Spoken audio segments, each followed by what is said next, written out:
Howdy there, folks. Glenn with the almost world-famous Cactus Atlas, about to embark on an adventure in some remote sections of Nevada on an off-road route named the Bunkerville Choo Choo. Interestingly, our adventure starts right on the banks of the Virgin River. My assumption is because I'm very close to the Utah border, southern Utah, not far from like Zion, places like that. I assume this is the same Virgin River that flows the Narrows at Zion. I didn't look at maps, I didn't realize that was here, but it very likely is. To orient you as to where I'm at as I drink my coffee, try to finish it before we get on the bumpy roads, I am near a location named Bunkerville, hence part of the name of the route I'm doing today, Bunkerville Choo Choo. That name was given I use an app called onX Off-Road to do GPS wayfinding and navigate through these back road trails, and that's the name a user gave for a route they mapped through here, Bunkerville being the name of a town.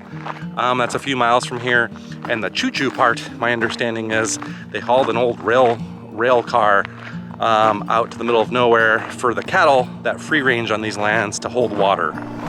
All right, I'm in this little staging area. There's a RV over there. People are camping overnight because we're on BLM land, I believe. And yeah, we're about to head to the start of the Bunkerville Choo Choo. I chose this as my staging location because you got to take a route very quickly to get there, but I thought this would be an appropriate starting point. We're right off of Interstate 15, by the way, just like a mile, or maybe not even a mile off to my right. So just to orient you with where we're at. But anyway, it is time to experience the Bunkerville Choo Choo. I believe we are clear for liftoff. Slim, are we all good? You know it. All right. Today. The route, according to onX, is about 35 miles. So depending on the status of the road, it could be a very long, slow-going one.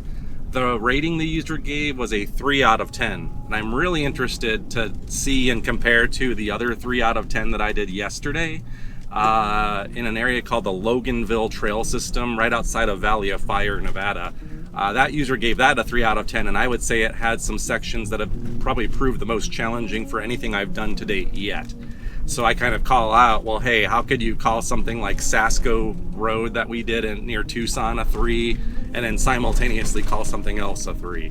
So what I'm saying is, like with some of those user ratings, you got to be really careful and just go with a mentality to be prepared. And it could end up being really stupid easy, or it could end up being kind of scary. I don't know. There are several points of interest the user called out along the way, including a couple abandoned mining operations that I don't really know much about. I don't know any of the history, probably nothing significant. And then what else we got there? Something called Keyhole Rock is a point of interest. Saw a picture of it. It looks pretty cool, but it's a big rock formation with like a really nice circle hole in the middle of it. And I think we're gonna go through a canyon called the Seeps, a really narrow passage apparently. And what else can I tell you? Then of course the actual rail car, which I think is towards the end of our route today. And depending on timing too, there are a couple other interesting points of interest out there that I may or may not seek out, like something called the beer can fence. That takes me off of my route a little bit to go find it. So got extras in there if things prove to be kind of boring, but I think the name of the plan today is all about the scenic beauty and these beautiful foothills and mountains here in Nevada. All right, this is indeed the beginning of the choo-choo train route. So I set my trip tick to 0. Should be about a 35-mile route, so I can kind of keep track. I rarely ever think to do that, so I'm glad I did today. And we'll see if this is an easy one or what. 3 out of 10. So far, so good.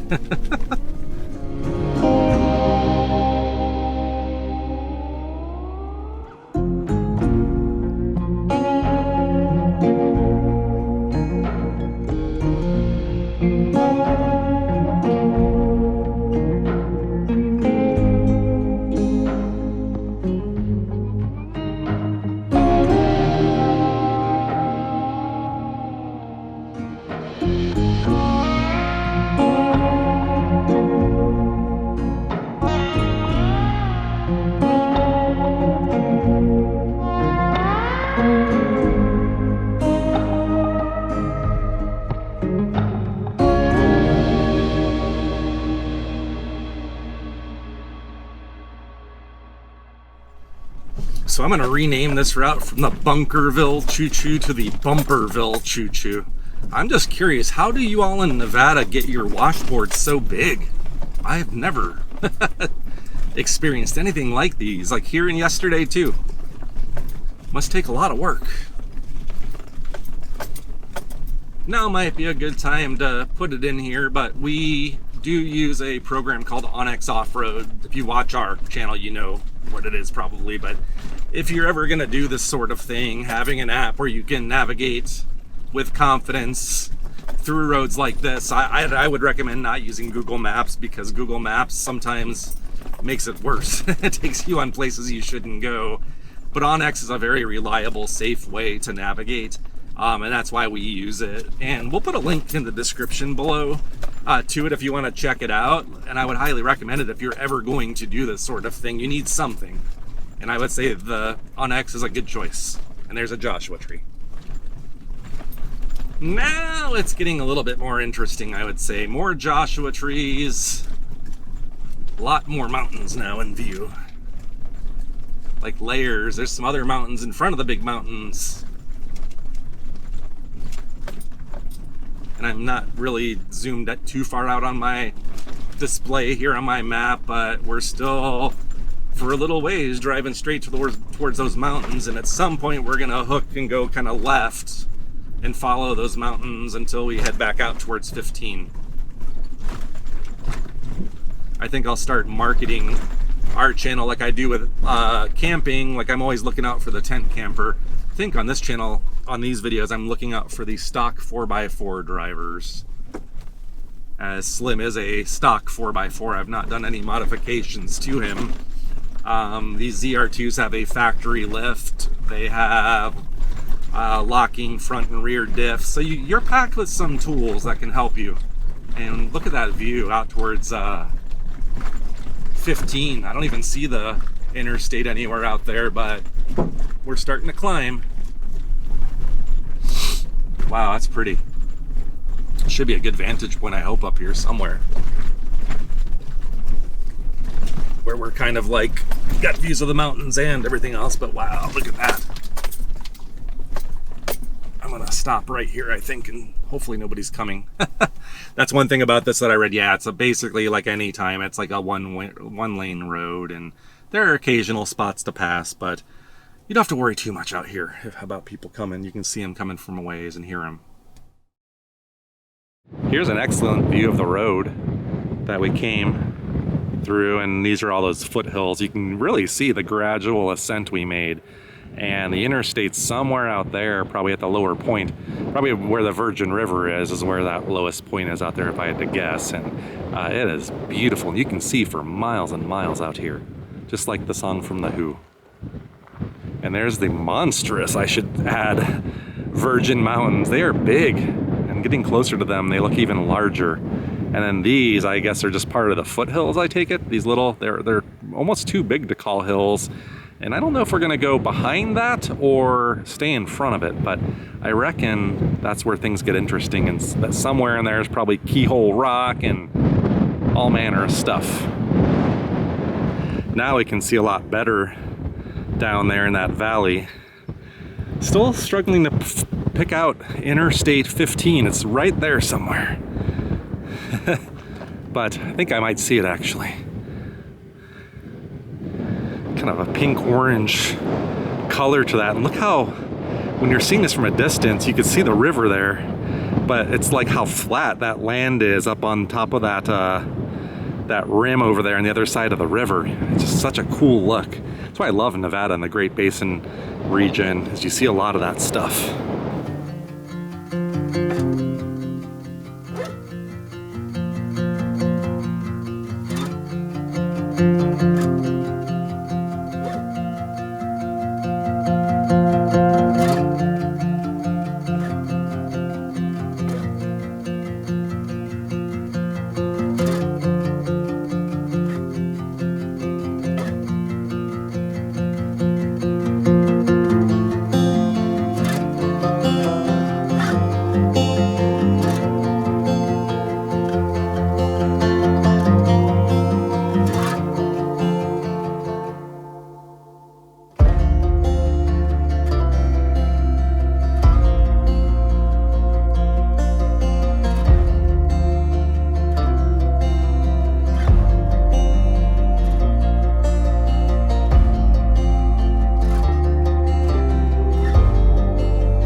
bit of a Joshua Tree forest back here, I believe.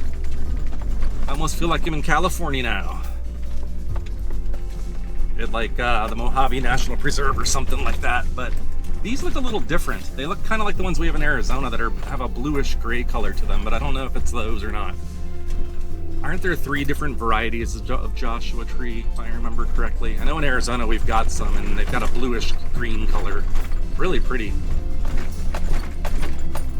Something I need to learn more about so I can speak more intelligently to you guys about that. The road, the further I go in, the road gets easier and easier. It's a really nice road. We're about 7.5 miles in, so not quite a third of the way done yet, but if this is how the road's gonna be at times, we should make some pretty good time on this thing.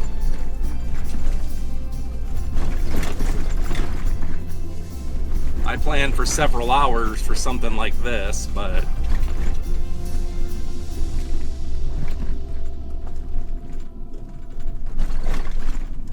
nice fun little hills here.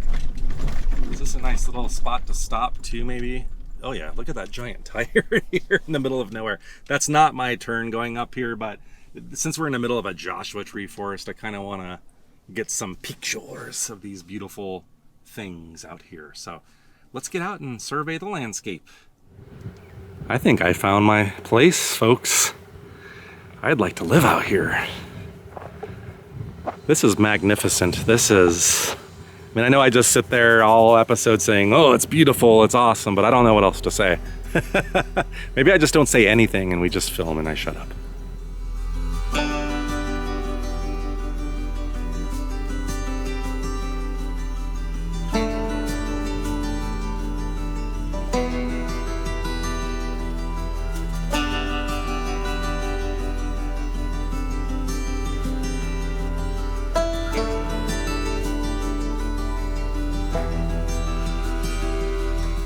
Since I was talking about Joshua Tree varieties, this is what I'm looking at.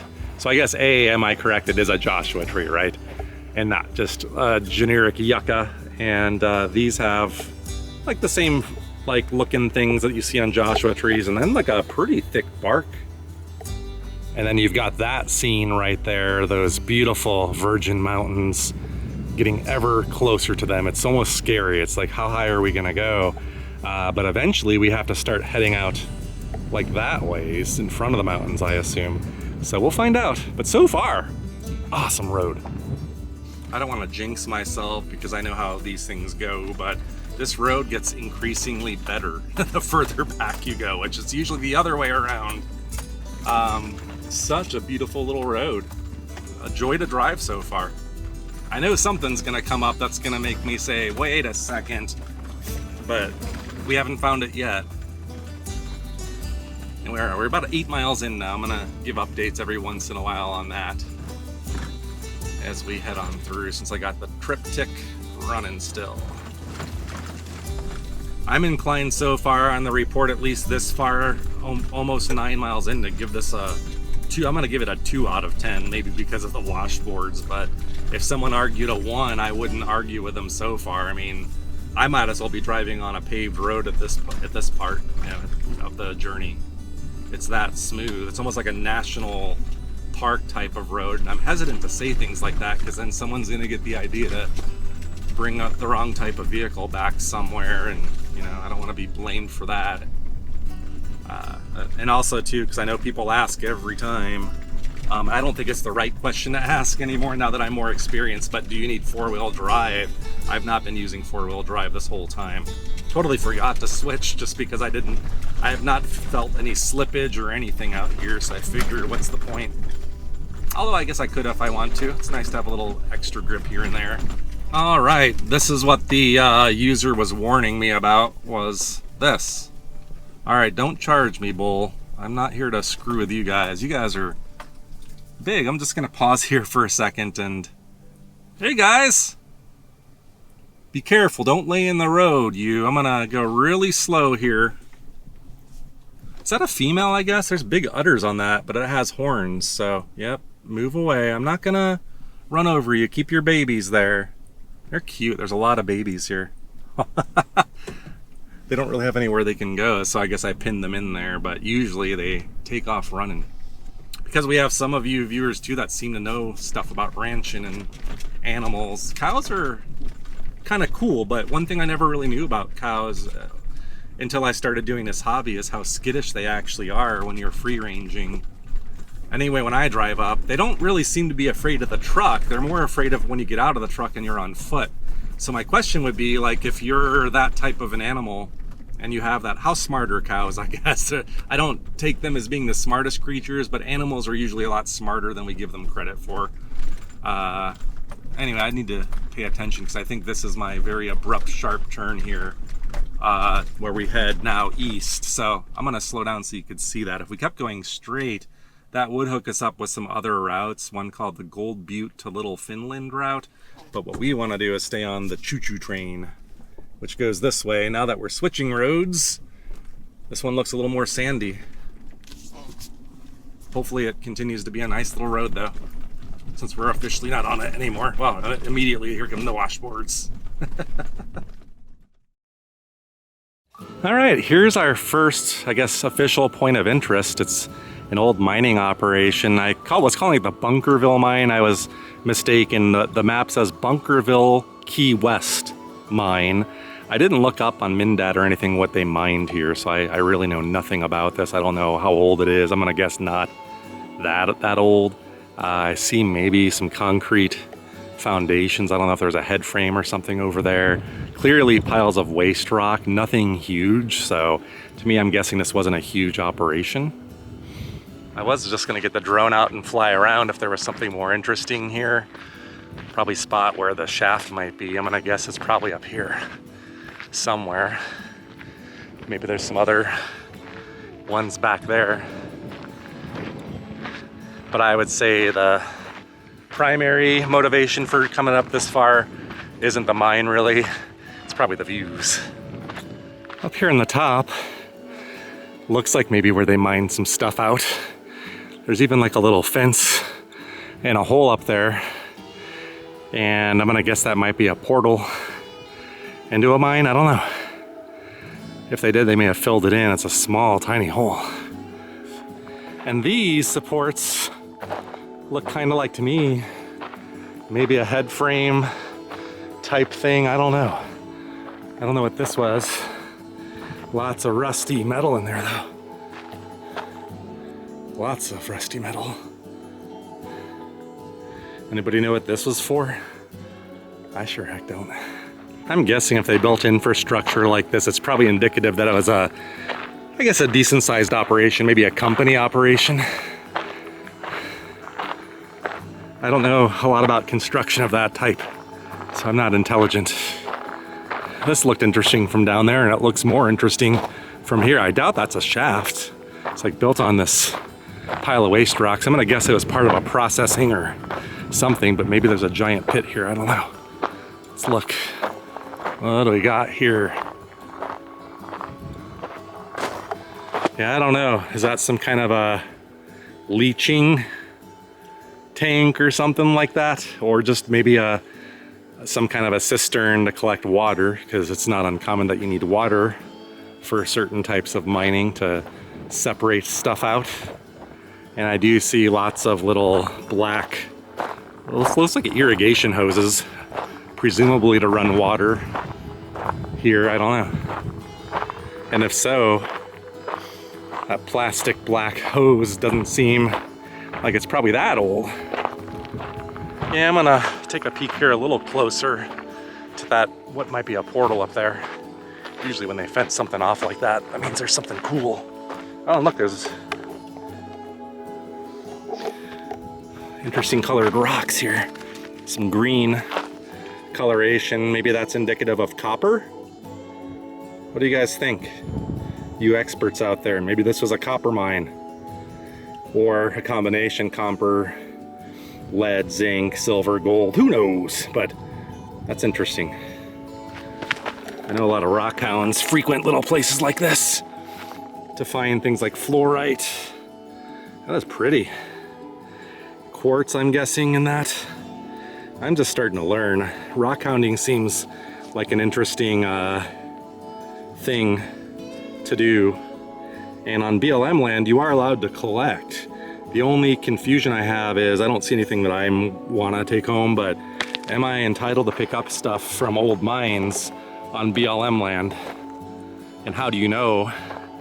Usually what I go by is, I know there's landlocked parcels and mines and patented claims and stuff like that on government land.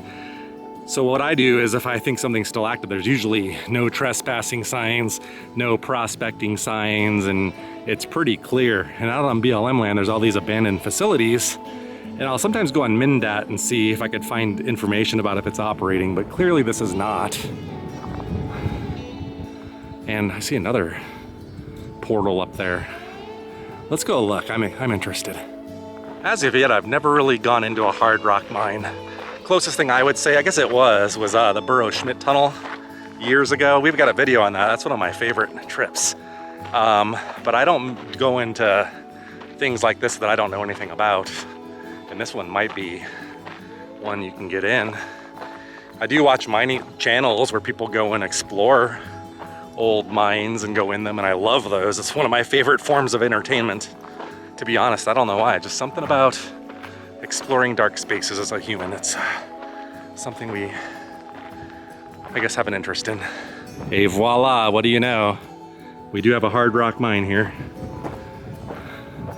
Very precarious spot to have that, I would say. You could see they must have been mining material out and just dumping it here, and there's all this green coloration to these rocks. I saw some really green ones here, like this.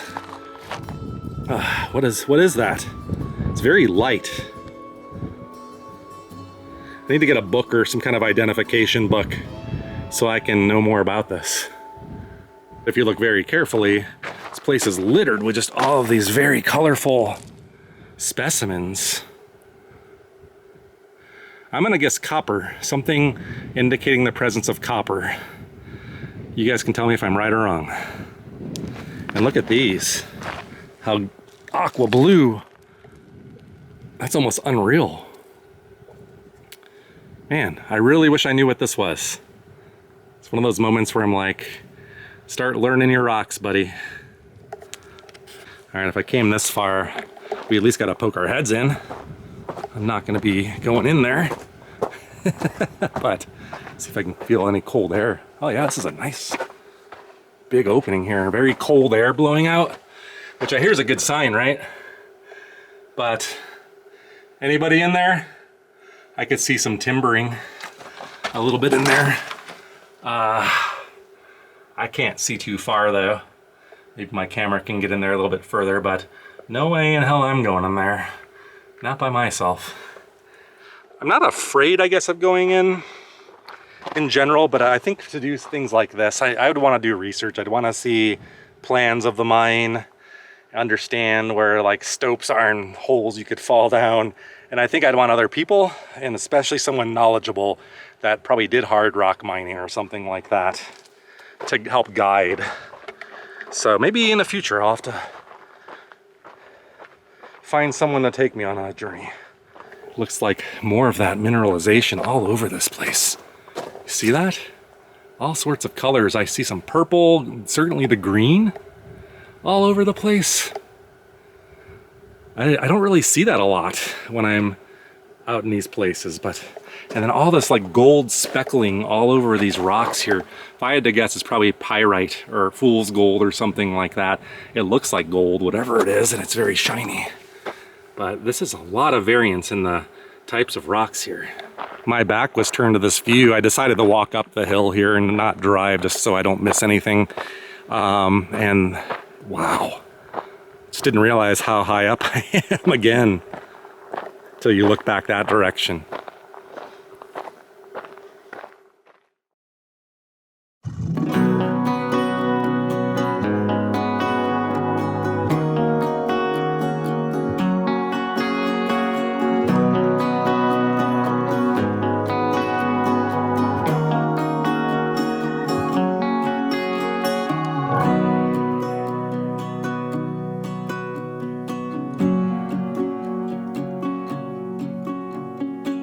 I decided to pull over to explain something to you here from ground so I can take my time.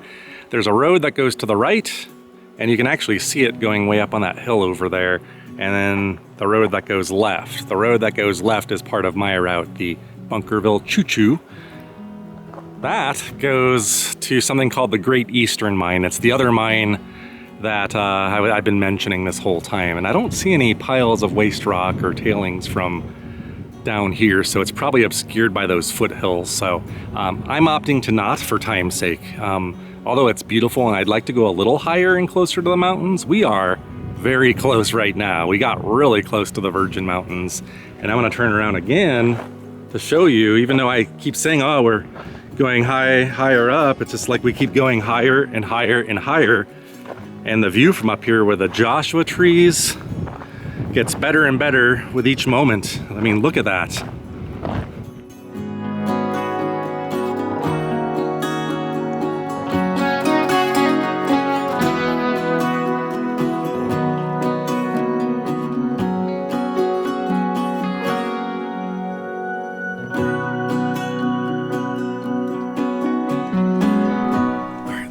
Down this choo-choo train. Keyhole Rock might be our next point of interest. I'm not sure where that canyon is that they mentioned, the narrow canyon that we have to drive through, if it's before Keyhole Rock. But I'd say Keyhole Rock for some reason. I saw a picture of it. It might be one of the things I look forward to the most. It's interesting looking. It's just I wouldn't call it an arch, but it's like a circle bored into the side of this like rock. I think a trail walks up through like the hole. So I don't know if I get to thread the needle today, for those of you that have watched the Cactus Atlas and know what that means long enough. Oh, so are we now officially starting the descent? I don't know. If you look up in the hills there too, there's some more evidence of mining. It's not the Great Eastern Mine that's on my map, but see that gravelly looking rock up on the top of the hill? Looks like it was a small, maybe it was somebody was prospecting there or something and gave up. Ooh, I didn't even think about having views facing back this direction on the way back. You see that? I think we're heading up that other side. See the road stretching up there? Yeehaw! That is us, I believe, looking at the map. Now, if you have onX or something and you want a waypoint to know where I'm at approximately here, I'm approaching another route, a spur that goes off to the right towards the mountains to something called Nickel Falls. And I'm not going to be going down that way. It's a different route. But my point is with this is that, well, now you know where I'm at if you're looking at a map, onX specifically, but also there's lots of little spurs and roads you can explore, like to the Great Eastern Mine and all sorts of places. So there's no shortage of things to check out back here. If I had more time and I can camp back here, I probably would. Alright, this part's not bad at all. The bark was much worse than the bite looking at it back there. It doesn't even feel steep. We definitely are climbing though, I can tell you that. And we're coming up to a junction in a little bit too, where I'm going to be making a left or a right, and it should be a left turn as we join up with a different route that overlays this one. It's hard to see if you use onX, but I'll double check when we get to that junction to make sure I'm not mistaken. Oh man, it's bumpy back here. Okay, studying onX. This is a different route that overlays the same route that I am on, I think called the Cabin route. So for us, we're going to make a left turn, and then when we get to another junction, another left turn, then a right turn. It's going to be the Bunkerville Choo-Choo. So left, left, right. You guys got that? All right, let's do it. I don't really know anything about where that goes. Maybe there's a cabin back there or something cool. But for us, it's all choo-choo all of the way today.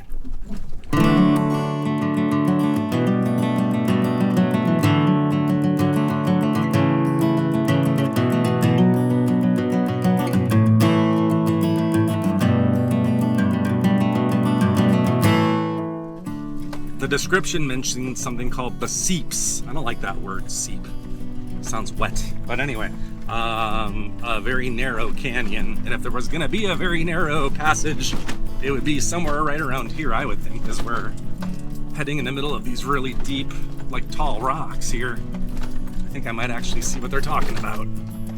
I'm gonna stop to keep driving and not stop here, because I think it'll look cooler from the car anyway. But yeah, we're going into some really tight canyon. Look how high up those cliff walls are. I don't know if you could tell with the GoPro. They're probably not able to get all of that up that high. Oh, look at that rock too.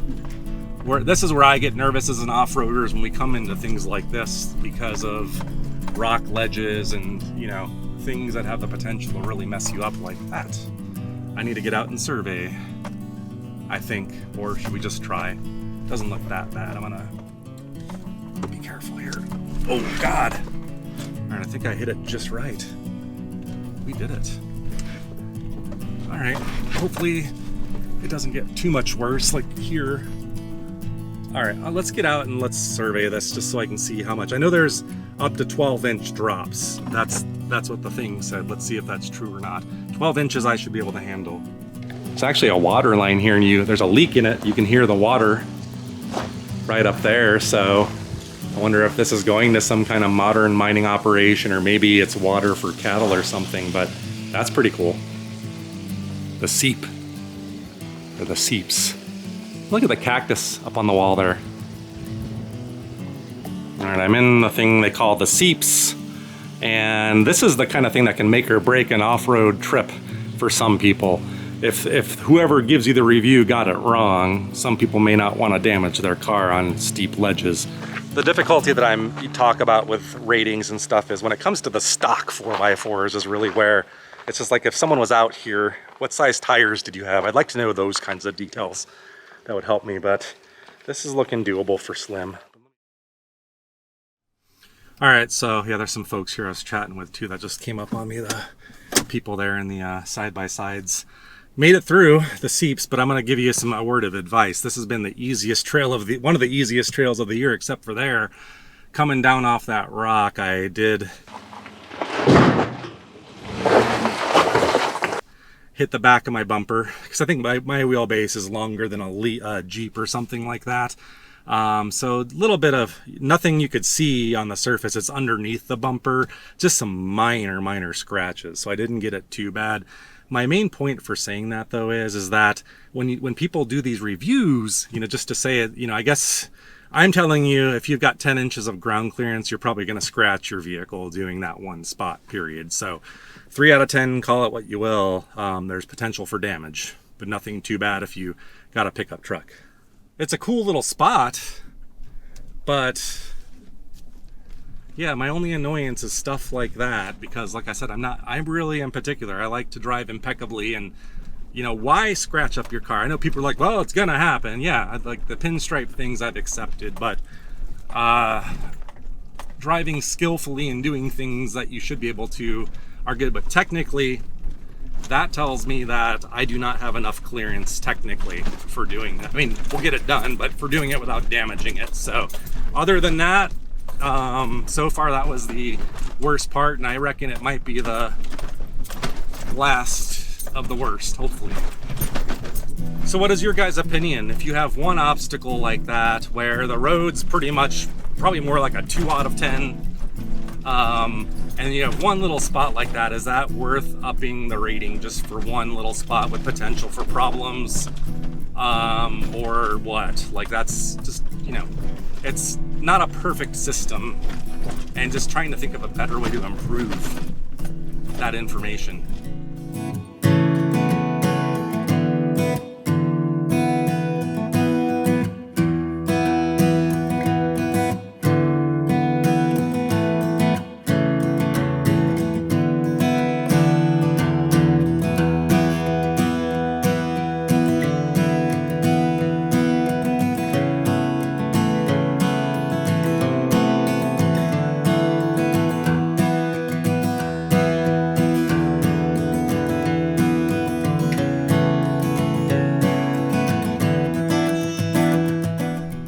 Section of the road's a little bit more deteriorated and rocky than most of what we've done, but not that bad. I've done much worse in that regard.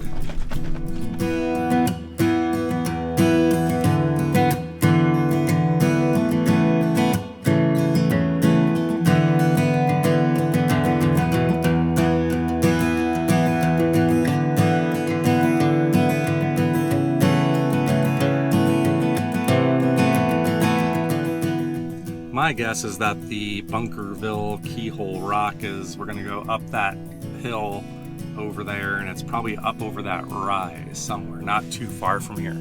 I noticed that red rock though, isn't that pretty cool? Hidden underneath the foothills, kind of Valley of Fire-ish.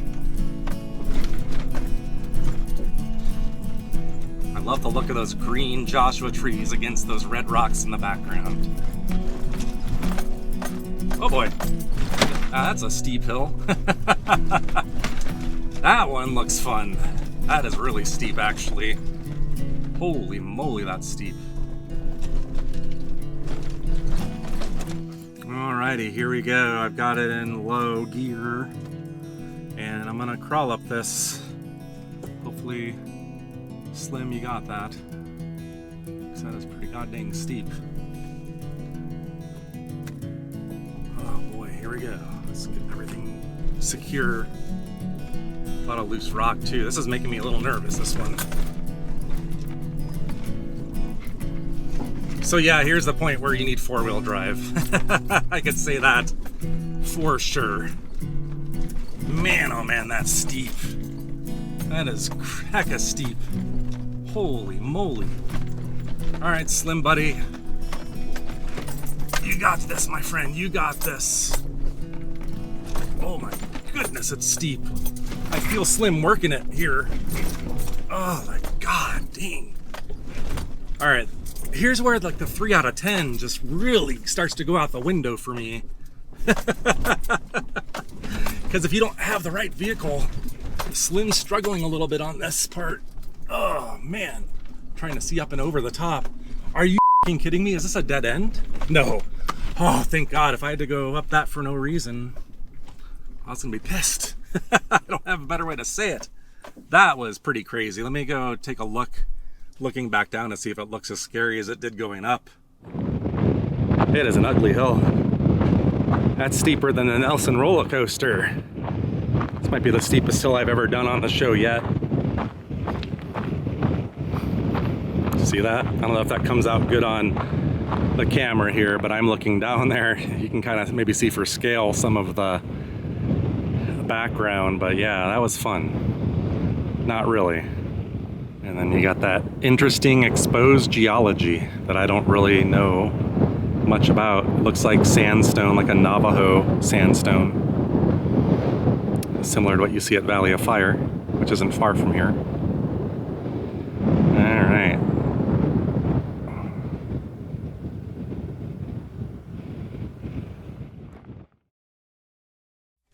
All right.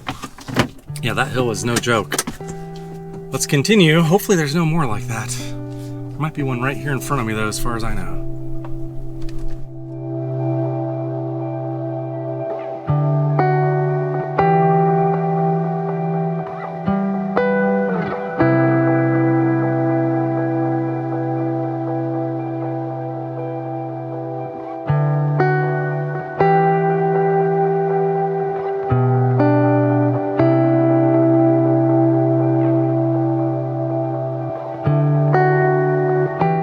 We are right up on these Virgin Mountains. They're towering above me. You really do get up in those. I wasn't expecting that full intro right in their face, but it's cool. All right, ladies and gentlemen, it's now the hiking portion of today's episode, up to Keyhole Rock, which isn't much of a hike. I imagine this qualifies as some type of an arch, but it is more hole-like than arch-like, but same concept. Pretty cool though, isn't it?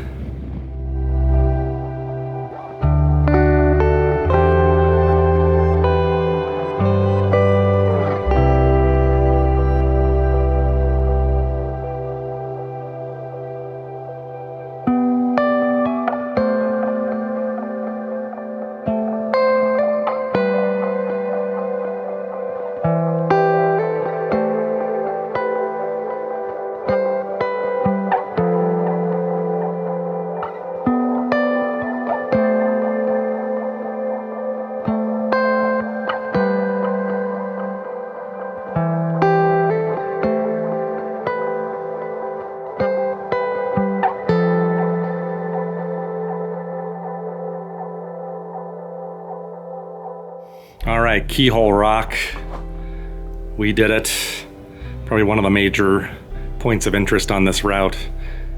Maybe so far my favorite point of interest. It's pretty cool, and the views you get are absolutely fantastic from up here. So what did you all think of that? The Bunkerville Keyhole. I liked it actually, and with the views that you get from that window, mwah. And from the air using the drone, I think I got some pretty cool shots. And I think I got all my camera gear, my drone, controller. I am good.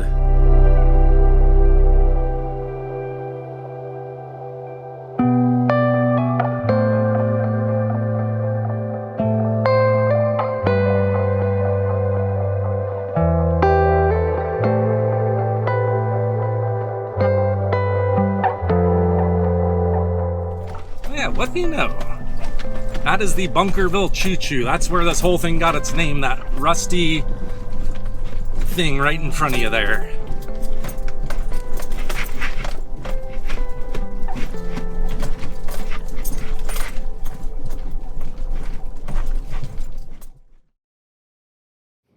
And here it is, the Bunkerville Choo Choo. It says, I thought it said Bunny Ranch, it says Bundy Ranch. The Onyx user that created this route, I think, mentioned this was brought up here for the free range cattle operations so they could have water. I guess maybe you could store the water in there and have hoses come out to tanks or something like that. I don't know. I don't know if it's still being used. I guess not. That's pretty cool though. I don't know, how old is that? It's got a lot of rivets in it. So they just balanced it all on some wood, some railroad ties that surprisingly is holding the weight of this monstrous thing. Can't imagine how much this thing would weigh. They had to have some big truck to get this up here on these roads. My goodness. This has been a pretty successful mission overall though so far. I think we've hit all the main points of interest, this being one of them. I don't know of any others that were mentioned anyway in the literature, but we still have a lot of scenic driving to do to get on out of here. But I'm so pleased we found everything. Sometimes I don't, but this day we did well. Isn't that neat though, seeing something like this way up here, and then of course seeing those views behind. That's something else. All right, everybody, say goodbye to the Choo Choo. We're gonna say goodbye, Bunkerville Choo Choo. And we get to enjoy these views coming down. It's like you get to enjoy the mountains going up and then the endless views going down. This is a freaky shelf road right here. Oh my God. That is a steep drop off. Look at this. Look at this. Screw the Nelson roller coaster, man. The Bunkerville Choo Choo. Woo, woo. That's fun. This looks like a good time. So I'm just gonna turn my mouth off and we're just gonna roll and film this descent. You can see the road going on and on.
Always like to end our off pavement episodes where the pavement begins again, just to complete the circuit.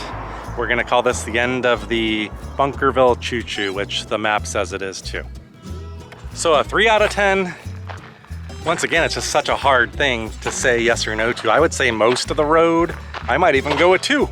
It gets really bumpy and rocky once you get through the seep. So then I would say maybe a 3 is appropriate for that.